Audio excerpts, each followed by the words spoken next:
Hey, I'm Mikii and I'm here in London chatting with Milky.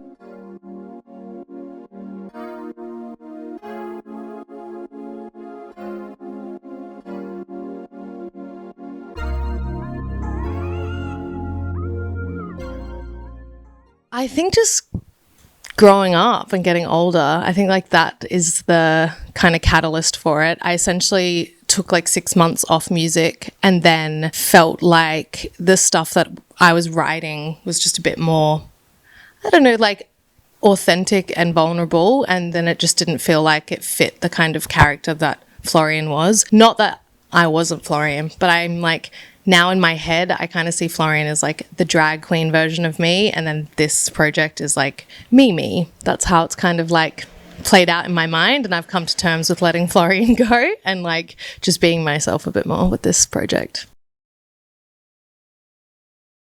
First single's called Flowers, aka Need You Here. And the first song that I wrote where I just knew that it like wasn't going to be Florian, I just felt really different. And it's very raw and very vulnerable. I mean, if you've listened to the song by now, which would be great, it's like a cappella, there's a bit of like vocoder going on, and then it kind of switches genre halfway through, which was not intentional. It just kind of was where the song felt like it needed to go. But it is about London, actually, which is where we're doing this interview. Essentially, I came to London, took months off music and doing that, and then met this boy, yada, yada, yada, fell in love. And then I had to go back to LA and I was like, okay, well, I'm leaving. And we didn't know whether we were going to be a thing or not going to be a thing. It was like classic rom-com situation. And then I was so angry. I like got back to LA and I was just like, you're an idiot for letting me go. I mean, he didn't really let me go. We're still together. But, you know, I was just in like a really bad place. And then I was like, I just need to write about it. At the time, the only kind of music that I was writing was like very fun and pop and bubblegummy, and then I just like was not in the mood to do it. My producer Nige and I just literally sat down at a piano and wrote the entire thing in like the take that's like on the song is a one take just on like an SM7B, and anyone that I've shown is like, oh, the vocal is like so different to what you would usually do. And I was like, yeah, I would usually like track vocals and like retake things again and again, but it was literally just me like screaming into a microphone, and we were like, yep, that'll do, that's the song. I mean, the chorus to me is one of those choruses that like if that song came out and I heard it, I would like scream cry it in a club. Like that would be the vibe. I think there's a line in it which I have like never sworn in a song before, and I didn't intend to be like, I'm going to swear in this one, but it just kind of came out. But there's a line that's like, I just want to hear that I'm the exception to all your fucking fears. And that line to me, like anytime I hear it, I'm like, oh, I remember like how sad I was in that moment, and I was like angry and sad, and I feel like I just like channeled it through this vocal in the chorus. So I don't know, I hope people feel that way. It gives me like, if you've ever cried in the club to Robin, like Dancing on My Own, that's like the energy that I feel when I sing it. I'm like crying, singing, crying, singing.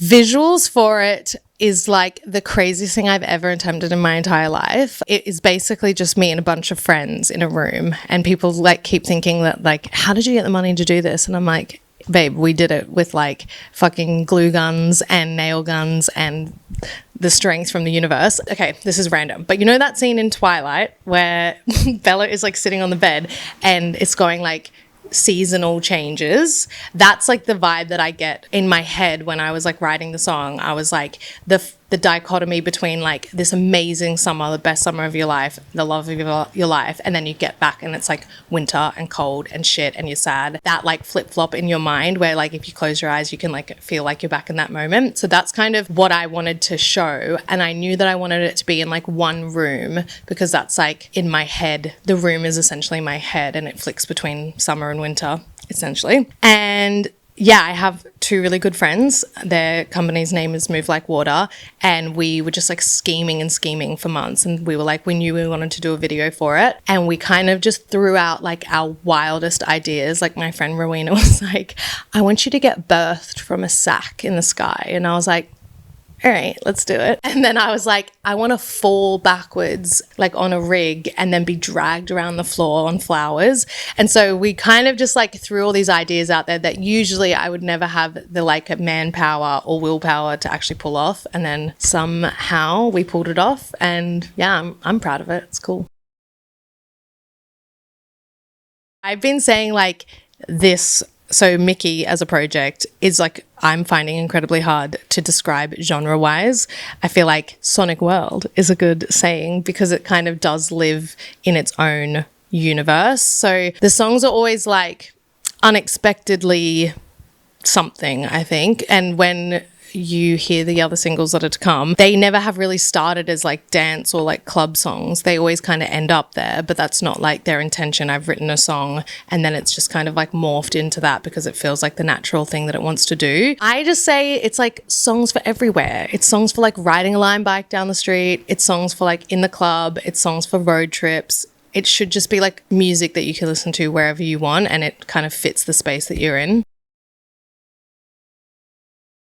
I think this project is like super different creatively to Florian in terms of my mindset going into like sessions and writing, really authentic and vulnerable with myself.